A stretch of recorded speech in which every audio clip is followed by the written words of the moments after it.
can't escape it. It's happening again. Don't open the door. Late night. Ethan sits alone in his apartment. His phone lights up with an unknown voicemail. He plays it. It's his own voice whispering, "If you're hearing this, you're already too late." An anonymous email appears on his laptop. Room 417. 2:17 a.m. Don't ignore it. The clock flips to 2:17 a.m. Ethan's phone rings again. No caller. The rain was coming down in sheets, blurring the world outside my car into a watercolor nightmare. My headlights cut through the deluge, finally landing on a flickering neon sign. Harborline Inn. Vacancy. Thank goodness. The road had been long, the storm relentless, and all I wanted was a dry bed. I pushed open the heavy oak door, a small bell chiming somewhere in the dusty quiet. An elderly man with eyes that seemed to hold 1,000 stories looked up from behind the front desk. Checking in, he asked, his voice a low rumble like distant thunder. I nodded, dripping a puddle onto the worn oriental rug. "Name's Ethan," I said, pulling out my wallet. The man didn't move. He just stared at me, a strange, knowing smile playing on his lips. "We know," he said softly. "You're already in our ledger. Room 207. Been waiting for you to come back." I froze. "Bacca? I've never been here in my life." He simply pushed a tarnished brass key across the counter. "The book doesn't lie. Son, Ethan. Checked in October 27th, 1998. My blood ran cold. 1998. I was a kid then. This had to be a mistake. Some bizarre prank. That's impossible," I stammered, my voice barely a whisper. The receptionist just shrugged, his gaze drifting towards a grandfather clock in the corner, its pendulum swinging in an unnerving, silent rhythm. "Time is a funny thing here at the Harborline," he murmured, before turning his attention back to his newspaper. A shiver that had nothing to do with the cold rain snaked its way down my spine. The key felt heavy in my hand, unnaturally so. What kind of place was this? Grabbing the key, I decided to play along, at least for now. I needed to get out of this storm. My footsteps echoed on the grand staircase as I ascended, the portraits on the wall seeming to watch my every move. The air grew colder, thick with the scent of sea salt and something else. Something old. Room 27 was at the end of a long, dimly lit hallway. The keys slid into the lock with a rusty click. The room was just as I expected. Antique furniture, floral wallpaper, a four-poster bed. But as I set my bag down, I noticed a small, leather-bound journal sitting on the nightstand. Curiosity got the better of me. I opened it. The handwriting was mine, unmistakably mine. The entries detailed a growing sense of unease, of feeling trapped. The last entry was chilling. The inn won't let me leave. Every time I walk out the front door, I end up right back in the lobby. The man at the desk just smiles. He says I'm already checked in. My heart pounded against my ribs. I looked at the date on the final page, October 27th, 1998. Suddenly, I noticed something else on the desk, a small, faded photograph. It was a picture of a man standing in front of this very inn. He looked tired, haunted. He was wearing my clothes, and he had my face. A wave of dizziness washed over me. I stumbled to the window and looked out, not at the rain-soaked parking lot, but at a calm, moonlit sea that wasn't there just moments before. Down on the beach, I could see figures walking, their silhouettes dark against the shimmering water. They were all guests, I realized. Guests who had checked in but never checked out. I was one of them. I'd been here for decades, trapped in a loop, reliving my arrival over and over. This storm, this drive, checking into the Harborline, and it wasn't the first time, and I had a terrifying feeling it wouldn't be the last. The receptionist's words echoed in my mind. Time is a funny thing here.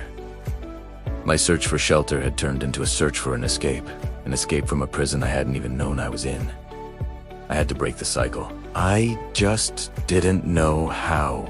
Thanks so much for watching. If you enjoy stories that blur the line between reality and nightmare, make sure to hit that subscribe button and ring the bell so you don't miss our next mystery. See you next time. Security footage plays. It shows Ethan entering the elevator every night at 2:17 a.m., walking toward room 417, but never coming back. The note was simple, a stark invitation in the gloom of room 417. Press play to remember. My own handwriting. I don't remember writing it. I don't remember anything. My name, they tell me, is Ethan. If you're listening to this, it means our plan failed. They got to you. They wiped your memory. The corporation you were investigating, they're not just corrupt. They're monsters. They know you're alive. You have to expose them. The evidence is scattered. Start with the key hidden under the floorboard beneath a chair. Find Lena. She notes the next step. Trust her. Trust no one else. The key felt heavy. A cold piece of a life I couldn't recall. Lena? The name was my only anchor in a sea of forgotten years. Finding her was my only mission. I had to remember. I had to make them answer for what they did to me. The tape ended, but my story was just beginning. What if your new home didn't just welcome you, but wanted to become you? This is the chilling story of Ethan, a young man who thought he found the perfect apartment, only to discover it had a life of its own. The day Ethan moved in, everything seemed normal. A little dusty, maybe, but it was his. Tucked away in a closet, he found an old tape recorder. Curiosity got the better of him, and he noticed a cassette labeled with his own name, Ethan. He pressed play. What he heard sent a shiver down his spine. It was his own voice. Dozens of layers of it, all talking over each other. A chaotic jumble of his own thoughts and words. But as the noise faded, one clear, terrifying phrase emerged from the static. The room replaces you. He tried to laugh it off, blaming it on an old prank or faulty wiring. But then, strange things started to happen. A book he left on the coffee table would appear back on the shelf. The thermostat would change on its own, dropping the temperature until the air was He'd catch glimpses of his reflection in the dark windows, his own face twisted into a sinister, unfamiliar smile. The paranoia started to consume him. He tried telling his friends, Sarah and Ben, over coffee. He described the moving objects, the eerie voice from the tape. They just exchanged worried glances. Ethan, you've been under a lot of stress, Sarah said gently. Maybe you're just not sleeping well.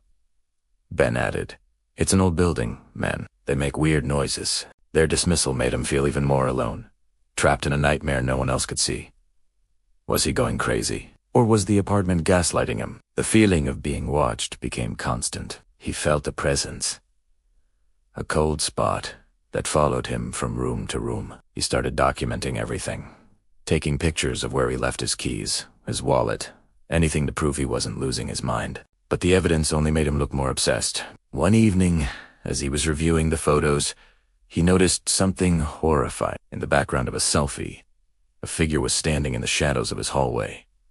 It looked exactly like him. His heart pounded in his chest. A spoon around, and there it was. Standing at the end of the hall was a perfect copy of himself, wearing his clothes, weed his face, but its eyes were cold, empty. It smiled, that same sinister smile from the reflection. Who are you? Ethan stammered, his voice trembling. The doppelganger's voice was a perfect mimic of his own, but flat, devoid of emotion. I'm you, it said calmly. The better you. It explained that the apartment wasn't just a place. It was a living, parasitic entity. It learns its tenant, studies them, and then creates a new, improved version. But for the new one to live, the original had to be erased. The room replaces you, the doppelganger repeated, its voice dropping to the same chilling tone as the tape.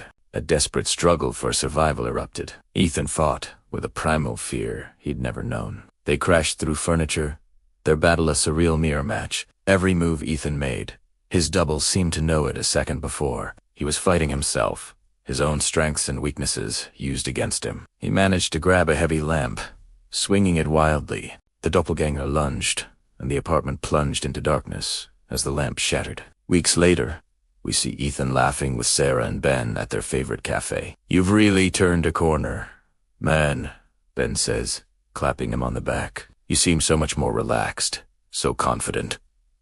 Sarah nods in agreement. It's like you're a new person. Ethan smiles. A warm, genuine smile. "I guess I just needed a change of scenery," he replies smoothly. Later that night, back in the apartment, he walks over to the old tape recorder. He takes out a cassette labeled Ethan and places it with a collection of others, each bearing a different name. Then, he inserts a blank tape. He presses record, leans in, and whispers into the microphone. His voice a perfect, friendly welcome for whoever might come next. The final shot is of the apartment door, with a for rent sign, freshly hung. Thank you for watching. If you enjoy stories that get under your skin, be sure to subscribe and hit that notification bell so you do not miss our next dive into the unknown. See you next time.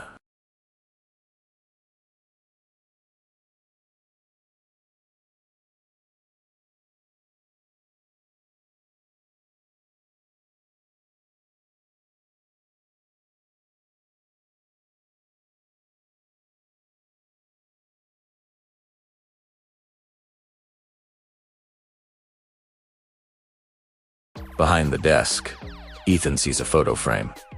Unidentified guests. Room 417. Every face is him. The phone rings. The receptionist says, "Room 417 has a new voicemail." Ethan's voice begins recording as the screen cuts to black.